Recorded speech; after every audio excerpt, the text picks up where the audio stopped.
هذا الفيديو كيتعتبر هو الجزء الثاني من السلسلة الخاصة بالمواهب المنتخب للشباب. في الجزء الأول تعرفنا على بعض الأسماء المتألقة كسعد الحداد ومعاذ ضحاك ومواهب أخرى، واليوم في الجزء الثاني غنشوفوا أسماء حتى هي كتستحق نتعرفوا عليها. ولكن قبل ما نبداو واحد التنبيه مهم بزاف، راه بزاف منكم كيتفرجوا في المحتوى وكيستمتعوا بالفيديوهات وكينساو أهم حاجة اللي هي الاشتراك وإعجاب المقطع. المهم دابا فكرت الناس اللي ما كيتفاعلوش مع الفيديوهات ويلا نبداو.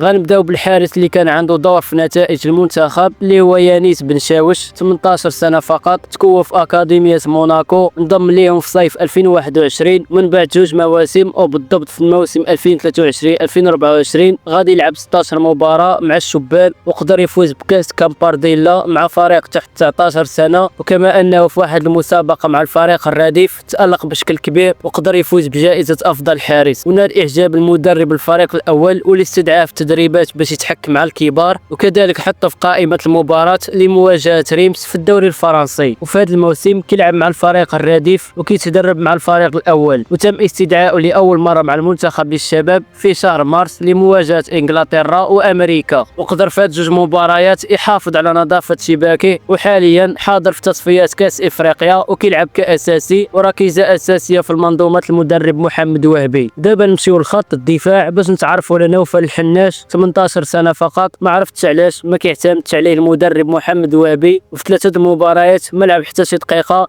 رغم انه مدافع وكيلعب حتى كظهير ايمن. نوفل تكون في اكاديميه باريس سان جيرمان ولعب في العديد من الفئات السنيه للنادي حتى الموسم الماضي في لعب مع فئه اقل من 19 سنه وقدم مستويات كبيره وساهم بالتتويج بالدوري الفرنسي للشبان. لاعب عنده امكانيات كبيره صراحه، والمدرب الفريق الاول باريس سان جيرمان لويس انريكي معجب به ودائما كيستدعيه باش يتدرب مع الكبار، وكذلك خادم معهم المعسكر التحضيري ولعب في المباريات الوديه، المباراه الاولى اساسي وفي المباراه الثانيه ضد لايبزيغ دخل كبديل في الشوط الثاني، من بعد قدر يتواجد في قائمه دوري ابطال اوروبا وكان في دكه البدلاء ضد ارسنال. هادشي كيبين لك مدى الموهبه ديالو والامكانيات اللي كيتمتع بها في سن صغير. مع المنتخب للشباب تواجد في المعسكر ديال شهر 9 ولعب اساسي في 2 مباريات ضد السعوديه، وكذلك حضر في المعسكر السابق ولعب شوط كامل ضد فرنسا. هنا بان باللي محمد وهبي ما مقتنعش به، وهذا الشيء تاكد لنا في المباريات الرسميه في دوره شمال افريقيا حيث ما لعب حتى شي دقيقه حاليا. تهميش كبير كيتعرض ليه وبغينا يعطيه فرصه في قادم المقابلات لانه يستحق المتابعه، وكنتمنى ما نخسروش بحال هاد المواهب.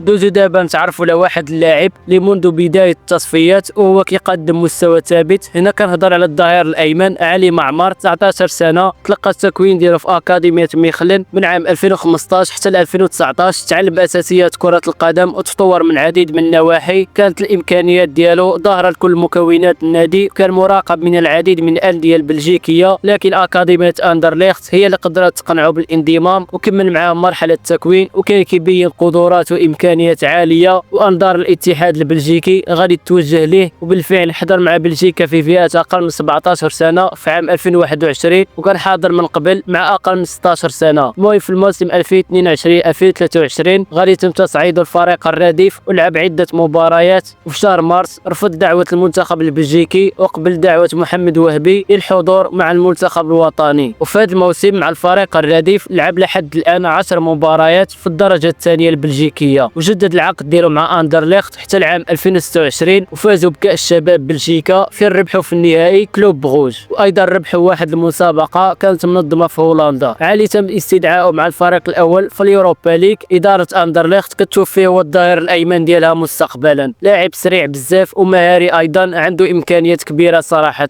دابا نمشيو لخط الهجوم باش نتعرفوا على الفنان عثمان معامه اللي دخل كبديل ضد مصر وسجل هدف الفوز اللي عطانا 3 نقاط مهمه. جناح ايمن رائع، عنده امكانيات كبيره ويلا كيبلغ من العمر 19 سنه، تكون في عده انديه فرنسيه حتى العام 2016 غادي تخطفوا اكاديميه مونبيلي. في الموسم 2021 2022 لعب مع الفتيان لأقل من 17 سنة 8 المباريات وسجل 6 الأهداف، قدم 2 تمريرات حاسمة. من بعد التألق الكبير اللي بان به تم تصعيده لفئة الشبان لأقل من 19 سنة وسجل معهم هدفين. وفي الموسم 2022-2023 غادي يبين على مهارات وقدرات كبيرة، ولعب 23 مباراة مع الشبان وسجل 7 الأهداف وقدم تمريرة حاسمة. في المباراة الثانية في الدوري لعب أساسي وقدم مستوى كبير وقدر يسجل هدف، ليؤكد أن تألقه في المباراة السابقة ما كانش صدفة. 2 مباريات لعبهم مع نهاية الموسم كانت كافية باش تقنع المدرب ويعتمد عليه في الموسم الحالي، لكن للأسف تعرض للإصابة وغاب لمدة طويلة ورجع حتى لشهر 10 بالضبط ضد تولوز ولعب 30 دقيقة. جناح رائع قادم بقوة وباقي صغير، وهذا الشيء اللي خلى وليد الركراكي ينادي عليه يتدرب مع الفريق الأول في سبتمبر 2023. شاف عثمان موهبة كبيرة، داكشي علاش ما ترددش باش يعيط ليه للمنتخب الأول. مع الشبان فراه قطعة أساسية في منظومة المدرب محمد وهبي، واعتمد عليه كبديل ضد مصر لأنه عاد راجع من الإصابة وما كانش واجد 100%. واخا هكاك بعد دخوله سجل هدف الفوز ولعب أساسي أمام تونس، وموراها غادر المعسكر. طلب من إدارة مونتبيلي لأنه سنة التوقف الدولي والمباريات القادمة للأسود ما دخلش في تاريخ الفيفا. إن شاء الله يرجع كامل مستواه ويصارع على مكانه مع المنتخب الأول. نبقاو في الهجوم مع ياسير زبيري، لاعب اللي سجل هدف التعادل ضد الجزائر في آخر الدقائق. 19 سنة، تكون في أكاديمية محمد السادس، لعب في العديد من الفئات، كان متألق مع أي فئة كيلعب فيها، لاعب هداف ومميز في الإنهاء. من بعد في شهر فبراير غادي ينتقل لاتحاد توارقة باش يتحك أكثر في البطولة، عاد يمشي لأوروبا. لعب 11 مباراة سجل 3 الأهداف وقدم تمريرة حاسمة. من بعد وكما كان متوقع جاو العديد من العروض في أوروبا، لكن اللي قدر يقنع اللاعب هو النادي فاماليكا البرتغالي، وقع على عقد مدته 4 سنوات. وفي هذا الموسم لعب 5 مباريات وسجل 2 أهداف، وتعرض مؤخرا للإصابة وغيباته على عدة مباريات، ورغم ذلك نادى عليه المدرب محمد وهبي للحضور في تصفيات كأس إفريقيا لأنه لاعب مهم وضروري خاص يكون حاضر، بحيث في أي لحظة يقدر يخلق الفارق كيف ما دار ضد الجزائر. دخل كبديل وفي آخر دقائق سجل هدف التعادل مهم. مهاجم قوي بدنيا وجيد في التعامل مع الكرة ومهاري وجيد في ضربات بالرأس. المهم حتى لنا غنكون وصلنا لنهاية الفيديو، بغيت نعرف الرأي ديالكم في هذه الأسماء، وأكيد كاين مواهب أخرى ما هضرناش عليها، نخليوها حتى الوقت المناسب. نتلاقاو في الفيديو الجاي وتهلاو.